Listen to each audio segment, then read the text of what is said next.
Bonjour Nicolas, bonjour à toutes et à tous, et Shavua Tov.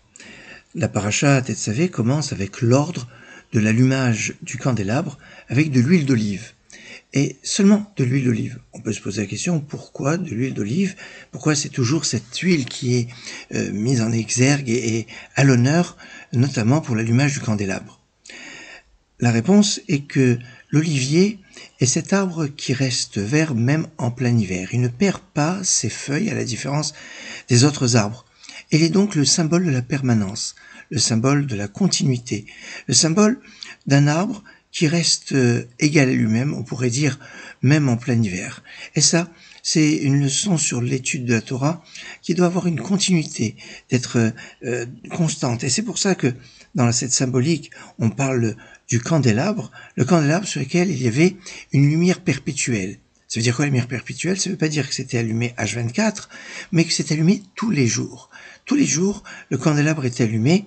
Et donc, quand on parle de lumière perpétuelle, ner tamid, ça ne veut pas dire donc que c'était constamment allumé, mais que tous les jours, il y avait cet allumage qui se faisait, pas forcément par le Kohen Gadol, par le grand prêtre, même par n'importe quel Kohen, mais dans le désert, ça a toujours été Aaron qui tenait à allumer lui-même le candélabre pendant les 40 ans qu'ils étaient dans le désert. Excellente journée et Shavua Tov.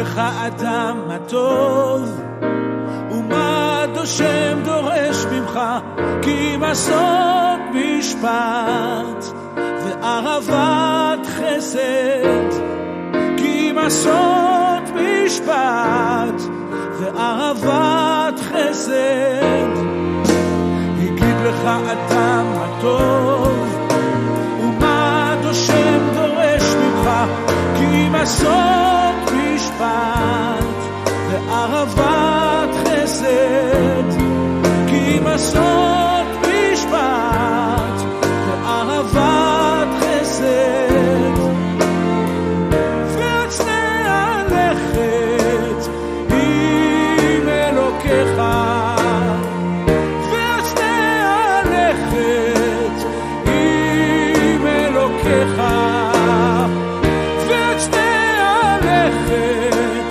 עם אלוקיך מה טוב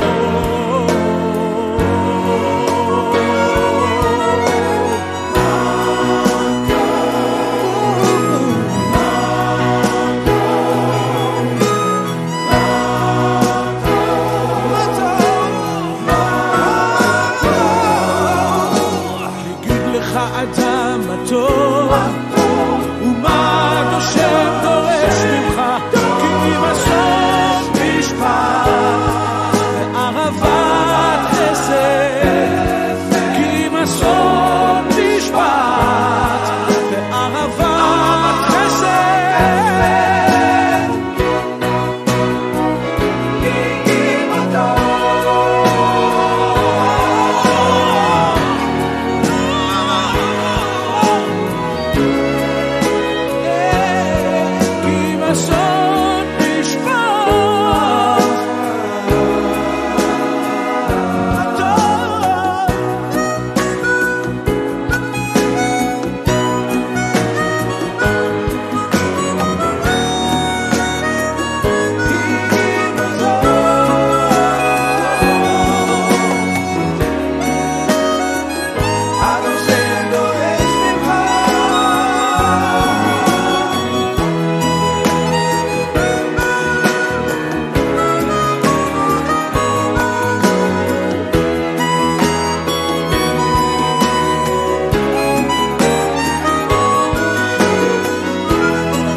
כי מסות